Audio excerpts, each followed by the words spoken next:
TV Motorsport Chat. I'm Natalie. I'm Olivia. And I'm Tiara. This week has been a treat for us motorsport fans, with drama all around. We've had some intense racing as well as some exciting announcements, starting with the signing of the F1 Academy driver Bianca Bustamante, who has joined the McLaren Driver Development Programme as she continues to race for the single-seater series. We also got to witness Marta Garcia, who won the inaugural season of F1 Academy this weekend at the Circuit of the Americas.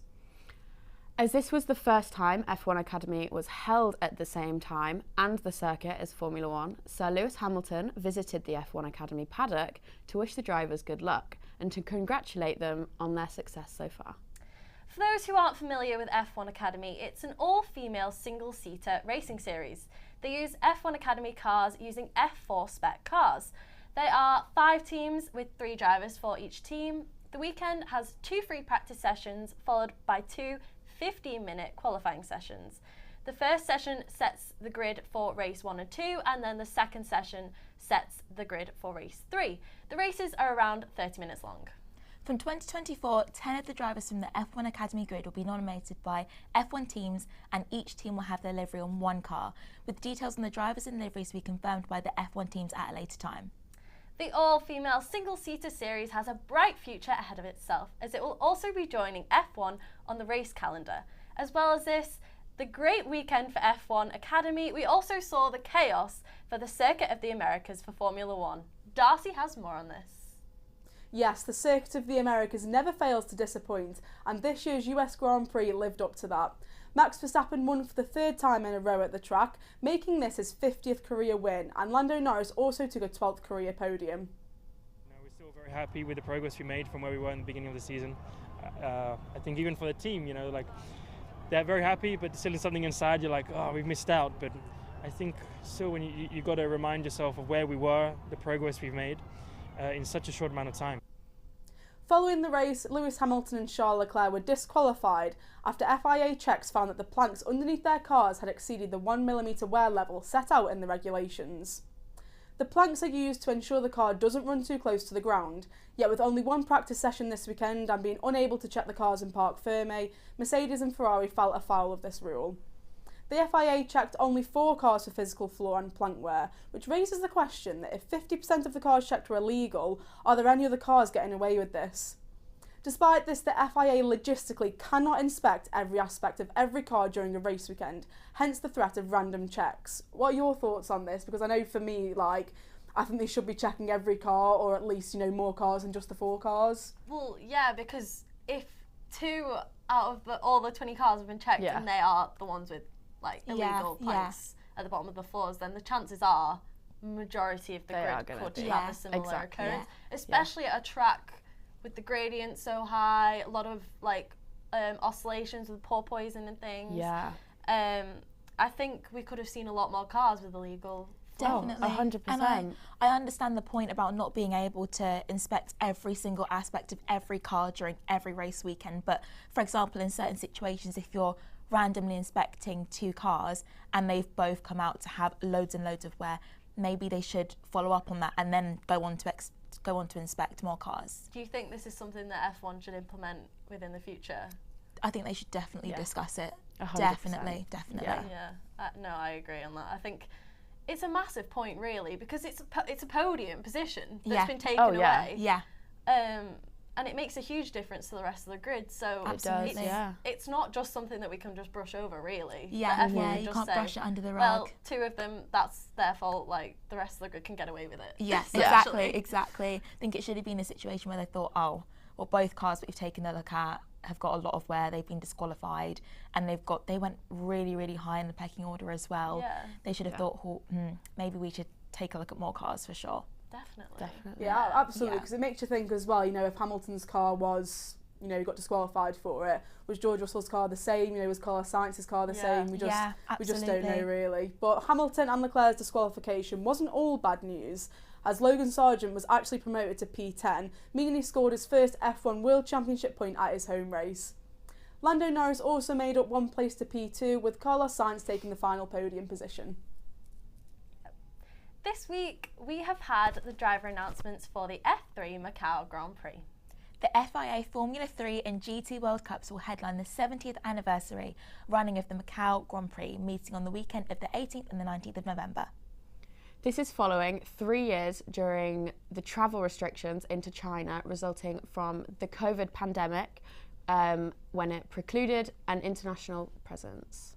Formula Student is well underway for the 2023 and 24 season. Beverly has more on this.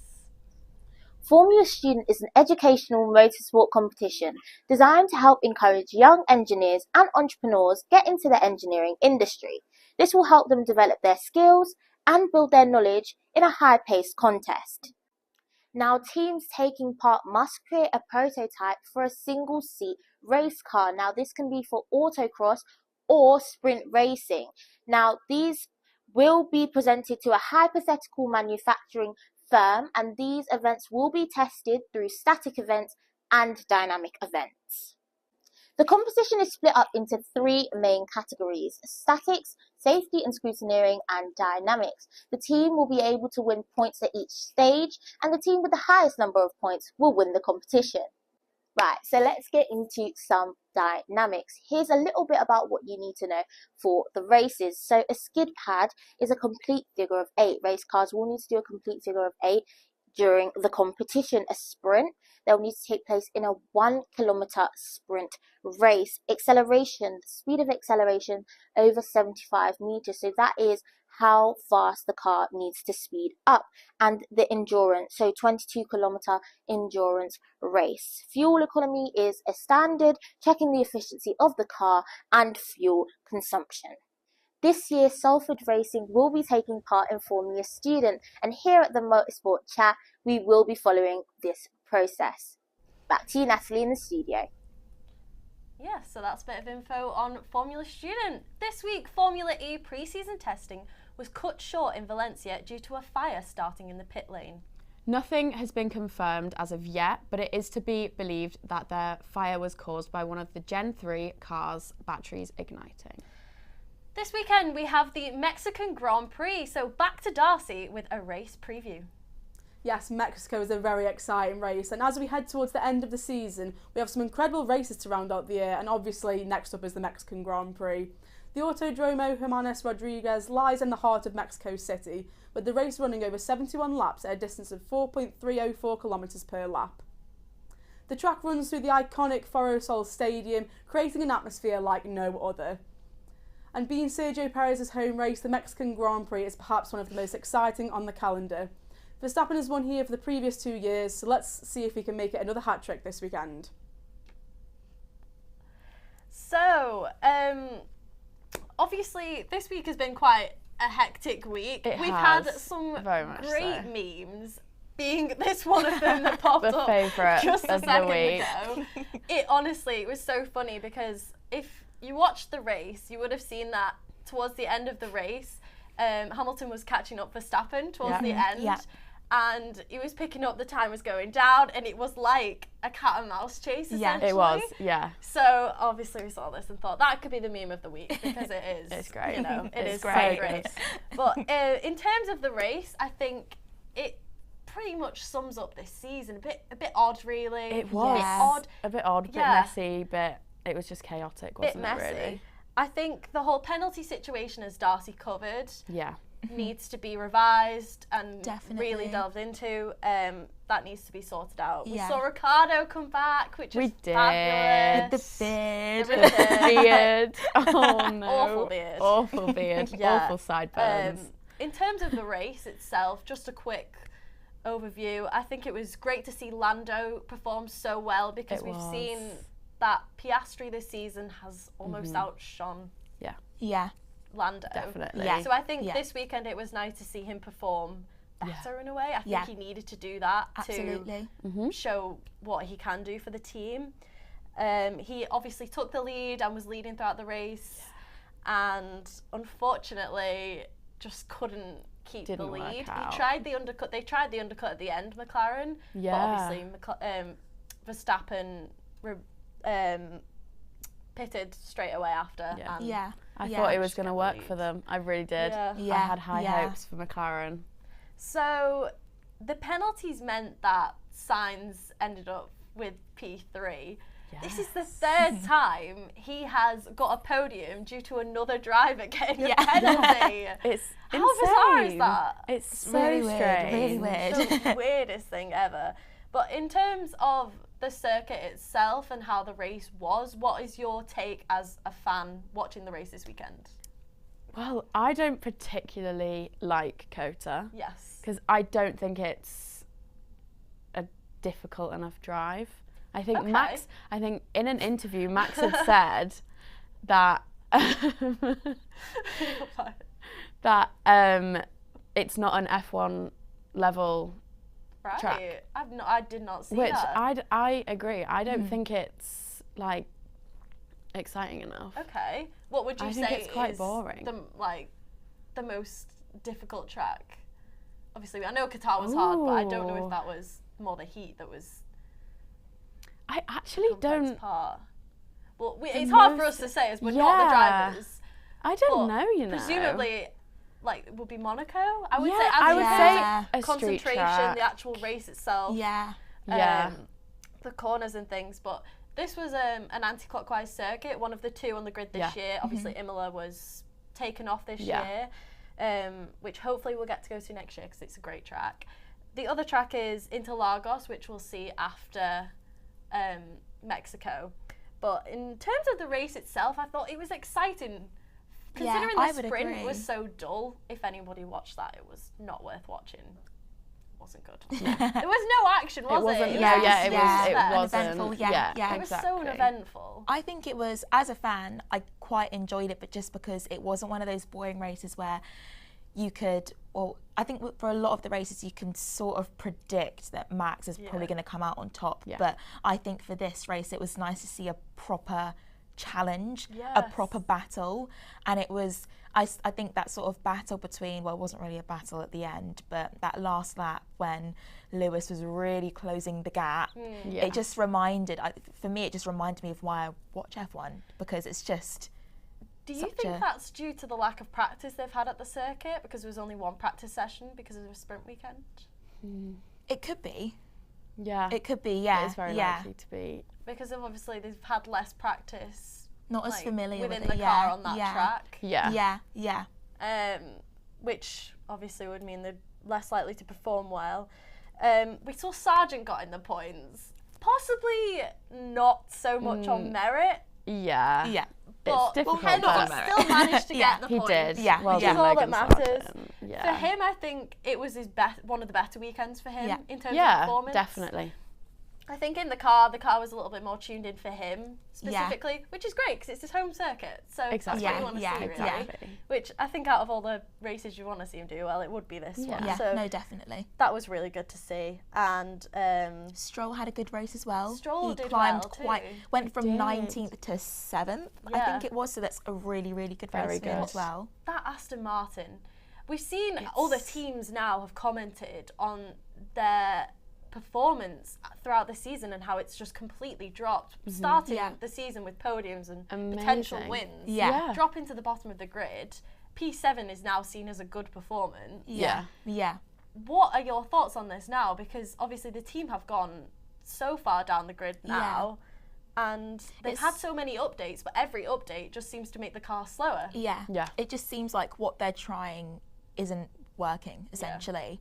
I think that for them to start on such a high and just to, what's the word, just to decline, to drop, really shocking. And then, like you said, every time they make a change, it just seems to make the car worse. I think it's something they'll definitely look into. Well, obviously they'll need to look into it because every team, their goal is to win loads. So it'll be something they'll have to look into for sure. A team with so much money, you'd think that after the first update, dropping them down so far, that they would have been able to make a little bit of a turnaround at least. Yeah. But we haven't seen anything so far. But potentially next year, but will Stroll keep the seat if his father does leave? I'm not so sure. Yeah, I don't know. Because he can do a performance every now and then, but he's not consistent with great performances, which I think is something that you can't, like unless you are a paid driver, which some might say he is. Yeah. I don't think it can slide really within an F1 team anymore. No, definitely not. If Stroll was to leave, who would you want in that Aston Martin seat? Well, I think the first runner-up for Aston Martin would be Drugovich, considering he's like within the academy and next up. But seems to be the most logical next step. Yeah, you would think so. But we're seeing some announcements for F2 drivers bringing into this season. Yeah. Obviously, the amazing news, as we mentioned before, about Bianca. Yeah, which is huge. It's amazing. It's massive news to have a woman within a driver academy. Yeah, exactly. It's huge. It's great. Obviously, next year for F1 Academy, I think it will be a bigger audience because we can actually watch the races live, which would be so much better. And we'll have the F1 team names within the series, which I think will make a huge impact. So 100%. Oh, definitely. 100%. Definitely.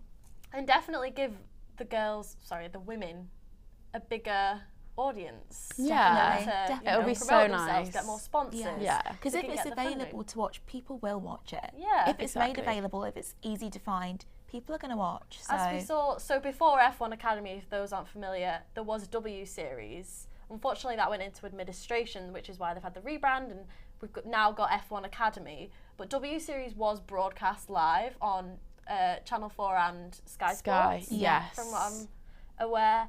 And it was good. Yeah, it was really good. It just didn't have the audience and enough promotion online, which I think now we're starting to get with F1 Academy. This year, I'd say, was perhaps a little bit of a downfall with not broadcasting and just logistically, just wasn't on that same level. Now with the same calendar as F1. It's going to be amazing. It's going to be really amazing. Exciting. Are you planning to go to any races next year? I'd love to. I think that would be really, really good. Good question. Oh, I don't know. Where would you go? If I could go to any race next year, I'd go to Monaco. Oh, do you think? Because I have a soft spot for Monaco. I enjoy it for obviously the race, of course, the track, but also nostalgia, I think. Yeah, absolutely. So if I could choose to go to any race, and then probably Silverstone. Yeah. Because you just have to. One day I will take my father to Monaco because that's he really wants to go. If you go to any race next year, regardless of like cost or anything, what would you choose? Interlagos. Any day. Should have predicted that. Such a good try. I'm so excited, but we'll save that for next time. We'll go it is. We will, yes. But that is one of my favourite tracks. Yeah, it is a brilliant, brilliant track. So, in terms of the question of the day for the girls, do you think that Perez will get a podium before he leaves F1? Even this season? This season? I want to say no. I might have to agree. Anything can happen in Formula One. We haven't seen him perform well within the last few races. Insane. I mean, anything can happen. Yeah. He's got one of the best cars of like the whole grid, so you'd expect that he would be on the podium, but he just doesn't have the pace, unfortunately. When you compare him to Max, the difference is just Max's leaps and bounds. Unless there's been updates throughout the season that just have meant that he hasn't clicked with the car. Something just hasn't had the opportunity to properly get in tune with the car. But from the outside, it just logically, I'm saying no. I'd have to agree. What would you say, Darcy? I don't think so. Do you know what? I think, like you say, anything can happen. He's got one of the best cars, but I think his performances in the past few races, it's just like, where is he? You know, it's I know from my point of view, I'll look at the standings, see like where all the drivers are, and Perez is like one of my last thoughts to see where he is in the race because I just forget about him because I wouldn't say he's that forgettable, but he sort of started off the season really well, really strong, and then throughout the season he's just been going downhill, and you know he's said that he's 100% confident he has a Red Bull seat for next season, but I just think that he maybe needs to take a step back and sort of have a look at whether he does. But I think if there's one place he's going to get a podium, it's going to be Mexico. You know, he's got all the fans behind him. He's got all the Mexicans behind him, rooting him on. And, you know, we've seen previous pictures of the atmosphere and everything like that. So I think if there's one race before the end of the season he can do it, it'll be Mexico, but only time will tell. You would hope so. Yeah. And you would also hope that Verstappen would jeopardise his race to get Perez into that position to get a podium, even a win if possible. You'd hope so, wouldn't you? You would really hope so. After this weekend, it's though, difficult, he isn't seemed it? quite under pressure. As we said, it was an unpredictable race. We weren't sure if Verstappen was going to get the win. Yeah. But he was complaining a lot on the radio, partly about his brakes. I think he had an issue with his Yeah. brakes. Also, in terms of the engineers on the radio, Oh, goodness he was me. shouting at them when they were talking man's to him sassy. going into the corner. He was very aggressive on the radio. Yeah. We haven't heard It was that in a long insane. time. Yeah, not in a long time. Yeah, Because he was like finally old Max. under pressure, which is something we haven't seen all season. Yeah. And it was a bit crazy to hear because you thought, is old Verstappen back? Yeah. The aggression. Getting more flashbacks. Yeah. Yeah. Oh, goodness me. It was crazy to see. Over the past week, we've also seen Luke Browning has tested the AMR 21 Aston Martin. Was it Silverstone? Which is another great thing to see. We like to see new drivers join in testing the cars. Yeah, but that was because he won an award that was sponsored by Aston Martin, so he got to test it. Yeah. But still, great to see. It's really cool to see. It is really cool. Yeah, so other drivers have won that from F1. So I think Lewis Hamilton and Lando Norris have won the same award. Really good company to be in. Yeah. Exactly. It's a great stepping stone anyway. It is, 100%. Unfortunately, that's all we have time for today. Make sure to follow us on all of our socials at the Motorsport Chat to keep up to date with the shows. Thank you for watching.